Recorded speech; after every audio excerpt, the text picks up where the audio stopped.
പ്രമുഖ നടിയുടെ പരാതിയിൽ സംവിധായകൻ സനൽകുമാർ ശശിധരനെതിരെ എടുത്ത കേസിനെ കുറിച്ചാണ്. സ്ത്രീത്വത്തെ അപമാനിച്ചതിനാണ് എറണാകുളം എളമക്കര പോലീസ് കേസെടുത്തത്.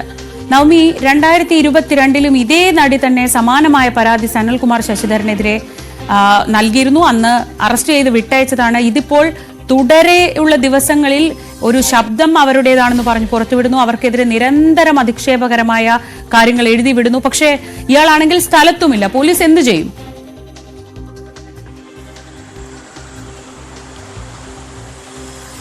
ശ്രീജയ്, സനൽകുമാർ ശശിധരൻ നമുക്കറിയാം ദേശീയ തലത്തിൽ തന്നെ ഏറെ ശ്രദ്ധ നേടുന്ന ചിത്രങ്ങളുടെയൊക്കെ സംവിധായകനാണ്. അദ്ദേഹത്തിന്റെ ഭാഗത്തു നിന്നും ഇത്രയും അവക്കമായിട്ടുള്ള ഒരു പെരുമാറ്റം ഇത് ആദ്യത്തെ തവണയല്ല. മുൻപും ഈ നടിക്കെതിരെ നടിയുടെ പേരും ഫോട്ടോയും ഒക്കെ സമൂഹ മാധ്യമങ്ങളിൽ പോസ്റ്റ് ചെയ്തുകൊണ്ട് തന്നെയാണ് വളരെ മോശമായിട്ടുള്ള രീതിയിൽ ഈ കമന്റുകൾ ഇടുകയും അല്ലെങ്കിൽ പോസ്റ്റുകൾ തയ്യാറാക്കുകയും ചെയ്തിരുന്നത്. അതിൽ ഈ നടി എളമക്കര പോലീസിന് പരാതി നൽകി. അന്ന് പോലീസ് അറസ്റ്റ് ചെയ്ത് പിന്നീട് വിട്ടയക്കുന്ന ഒരു സാഹചര്യം, ജാമ്യത്തിൽ വിട്ടയക്കുന്ന സാഹചര്യമായിരുന്നു. അന്ന് ജാമ്യം ലഭിക്കാവുന്ന വകുപ്പുകൾ മാത്രമായിരുന്നു പോലീസ് ചുമത്തിയിരുന്നത്. പക്ഷേ ഇന്ന് അങ്ങനെയല്ല. BNS-ലെ ഗുരുതരമായിട്ടുള്ള വകുപ്പുകൾ, സ്ത്രീത്വത്തെ അപമാനിക്കൽ, പുറകെ നടന്ന് ശല്യം ചെയ്യൽ ഉൾപ്പെടെയുള്ള ഗുരുതരമായിട്ടുള്ള വകുപ്പുകൾ, ജാമ്യമില്ലാ വകുപ്പുകൾ പ്രകാരമാണ് ഇപ്പോൾ പോലീസ് കേസെടുത്തിരിക്കുന്നത്. ഈ സനൽകുമാർ ശശിധരൻ പറയുന്നത് പ്രകാരം ഈ നടിയുടെ ജീവന് ഭീഷണിയുണ്ട്. നടിയെ അല്ലെങ്കിൽ നടി ചില വെളിപ്പെടുത്തലുകൾ നടത്തിയാൽ അല്ലെങ്കിൽ ഈ സനൽകുമാർ ശശിധരനുമായിട്ടുള്ള ഒരു ജീവിതം അല്ലെങ്കിൽ അത്തരത്തിലുള്ള ഒരു പ്രണയം വെളിപ്പെടുത്തിയാൽ അല്ലെങ്കിൽ ഫോൺ വിളിക്കുകയും ചെയ്തു കഴിഞ്ഞാൽ ഈ നടിയെയും മകളുടെയും ജീവന് ഭീഷണിയാണ്. ഇത് പൊതുസമൂഹവും മാധ്യമങ്ങളും ഒക്കെ ഇക്കാര്യങ്ങൾ ചർച്ച ചെയ്യണം. ഇത് നടി തന്നോട് തുറന്നു പറഞ്ഞതാണ്. സമൂഹത്തെ ഭയപ്പെട്ടാണ് നടി ഇക്കാര്യങ്ങളൊന്നും പുറത്തേക്ക് പറയാത്തതെന്നൊക്കെയാണ് ഈ ഫേസ്ബുക്കിൽ കുറിക്കുന്നത്. ഒപ്പം നടിയുടേതെന്ന് പറയപ്പെടുന്ന ഒരു ഓഡിയോ സന്ദേശം കൂടി ഫേസ്ബുക്കിൽ പുറത്തുവിട്ടിട്ടുണ്ട്. പക്ഷെ അത് കേൾക്കുമ്പോൾ തന്നെ നമുക്കറിയാം സുപരിചിതമായിട്ടുള്ള ഒരു നടി തന്നെയാണ്. മലയാള സിനിമയിലെ തന്നെ വളരെ എല്ലാവരായാലും അംഗീകരിക്കുന്ന മികച്ച പ്രകടനങ്ങൾ കാഴ്ചവെച്ച ഒരു നടി തന്നെയാണ്. ആ നടിയുടെ ശബ്ദമല്ല അതെന്ന് നമുക്ക് കേൾക്കുമ്പോൾ തന്നെ മനസ്സിലാകും. പിന്നീട് എന്താണ് സനൽകുമാർ ശശിധരൻ ഇതുകൊണ്ട് ഉദ്ദേശിക്കുന്നത്? എന്തിനാണ് ഈ നടിയെ ഇങ്ങനെ പുറകെ നടന്ന് ശല്യം ചെയ്യുന്നത്? ആദ്യത്തെ പരാതിയെ തുടർന്ന് പിന്നീട് ശല്യങ്ങളൊന്നും അല്ലെങ്കിൽ ഇത്തരത്തിലുള്ള ഫേസ്ബുക്ക് പോസ്റ്റുകളൊന്നും തന്നെ ഉണ്ടായിരുന്നില്ല. പിന്നീട് വീണ്ടും ഈ ഒരാഴ്ചയായി തുടരെ ഈ നടിയെ അപമാനിക്കുന്ന രീതിയിൽ അവരെ ടാഗ് ചെയ്തുകൊണ്ട് തന്നെയാണ് ഇത്തരത്തിൽ വീണ്ടുമുള്ള പരാമർശങ്ങൾ നടത്തുന്നത്. ഈ പോലീസ് കേസെടുത്തു എന്നറിഞ്ഞത് പിന്നാലെ ആ FIR-ന്റെ കോപ്പി കൂടി ഫേസ്ബുക്കിൽ ഇട്ടുകൊണ്ട് വീണ്ടും ഒരു പ്രതികരണം നടത്താൻ സനൽകുമാർ ശശിധരൻ തയ്യാറായിട്ടുണ്ട്. അതിൽ പറയുന്നത് ഈ പരാതിയിൽ ഈ നടിയുടെ പേരോ അല്ലെങ്കിൽ അഡ്രസ്സോ ഒന്നും കൊടുത്തിട്ടില്ല.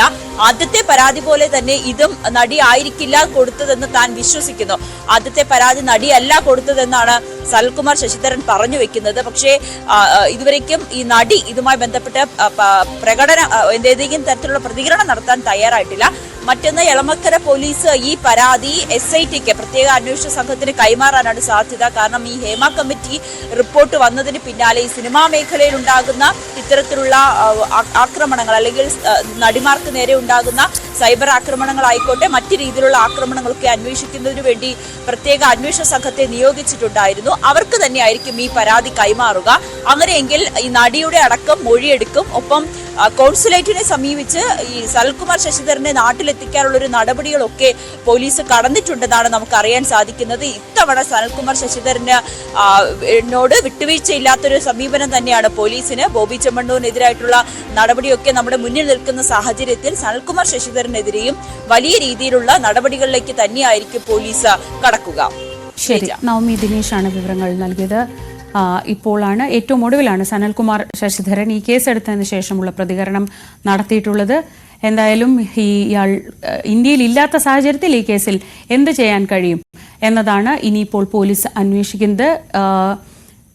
ഈ തുടർച്ചയായി അധിക്ഷേപിക്കുന്നു എന്ന പേരിൽ എടുത്ത കേസിന് ശേഷവും സമാനമായ രീതിയിൽ തന്നെ ഒരു പോസ്റ്റ് വീണ്ടും ഇട്ടിരിക്കുകയാണ്. ഈ പൊതുസമൂഹം നിനക്കൊപ്പം നിൽക്കട്ടെ എന്നൊക്കെ പറഞ്ഞുകൊണ്ടാണ് FIR-ന്റെ പകർപ്പ് സഹിതം സനൽകുമാർ ശശിധരൻ അടുത്ത ഫേസ്ബുക്ക് പോസ്റ്റ് ഇട്ടിരിക്കുന്നത്. ഇനി രാഷ്ട്രീയ വാർത്തകളിലേക്ക്. സർക്കാരിനെ കടുത്ത പ്രതിസന്ധിയിലാക്കി ബ്രൂവറി വിഷയത്തിൽ CPI-യുടെ നിലപാട് മാറ്റം.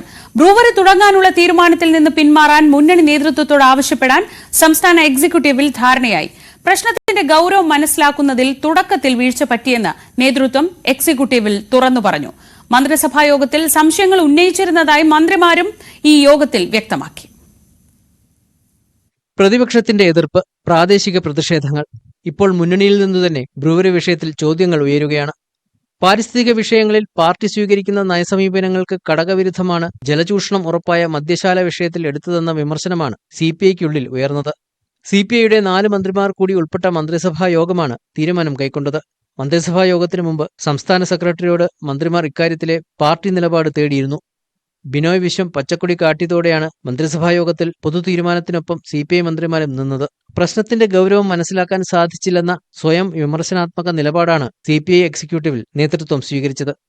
മന്ത്രിസഭായോഗത്തിൽ ജലചൂഷണത്തിന്റെ കാര്യത്തിൽ സംശയങ്ങൾ ഉന്നയിച്ചിരുന്നുവെന്ന് മന്ത്രിമാരും എക്സിക്യൂട്ടീവിൽ വ്യക്തമാക്കി. ജലചൂഷണം ഉണ്ടാകില്ലെന്ന് എക്സൈസ് മന്ത്രി ഉറപ്പു നൽകിയതായി സിപിഐ മന്ത്രിമാർ പറഞ്ഞു. എന്നാൽ പറ്റിയ തെറ്റ് തിരുത്തണമെന്ന അഭിപ്രായമാണ് എക്സിക്യൂട്ടീവിലുണ്ടായത്. തുടർന്നാണ് ബ്രൂവറി വേണ്ടെന്ന പാർട്ടി നിലപാട് മുന്നണി നേതൃത്വത്തെ അറിയിക്കാൻ ബിനോയ് വിശ്വത്തെ ചുമതലപ്പെടുത്തിയത്. സിപിഐ പാലക്കാട് ജില്ലാ ഘടകം പദ്ധതിക്കെതിരെ ശക്തമായ നിലപാടാണ് സ്വീകരിച്ചത്. അതുകൂടി കണക്കിലെടുത്താണ് സംസ്ഥാന നേതൃത്വത്തിന്റെ നിലപാട് മാറ്റം.